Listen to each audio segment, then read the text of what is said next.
all men are at risk for developing prostate cancer, particularly as they age. But there's three groups in particular we like to focus on because they're at higher risk of developing prostate cancer.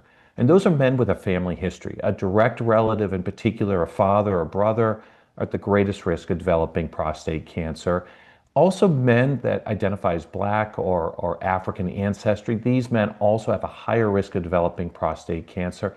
And then finally, we encourage men to get a PSA test. This is a blood test your primary doctor can draw for you between the age of 45 and 50. And if that's above 1.5, that's a third group that's at increased risk of developing prostate cancer. So these are the groups we particularly focus on, particularly when it comes to men with advanced prostate cancer.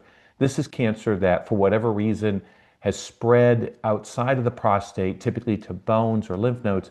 These men are at increased risk of dying of prostate cancer. The average survival 10 years ago was 2 to 3 years.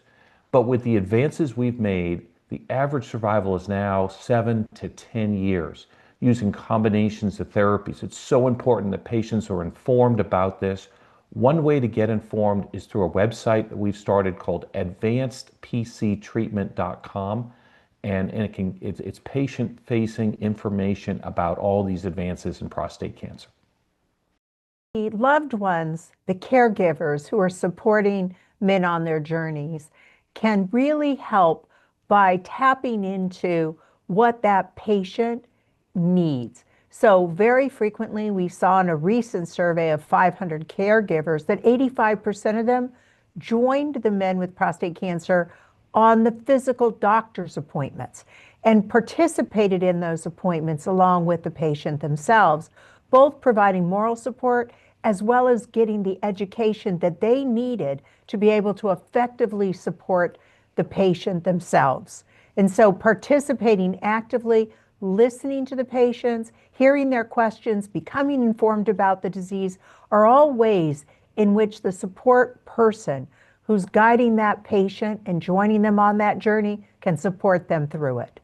At the Prostate Cancer Foundation have built a website that's focused on educating about the prostate cancer disease itself and also provide a number of webinars for patients and the caregiver to learn about various aspects of the journey, everything from managing your well-being, your physical health, nutrition, diet, physical exercise, etc.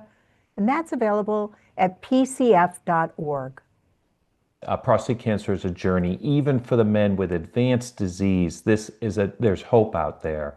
And this is a disease you can live with for a long time. We can get deep remissions or putting cancer, under control for long periods of time.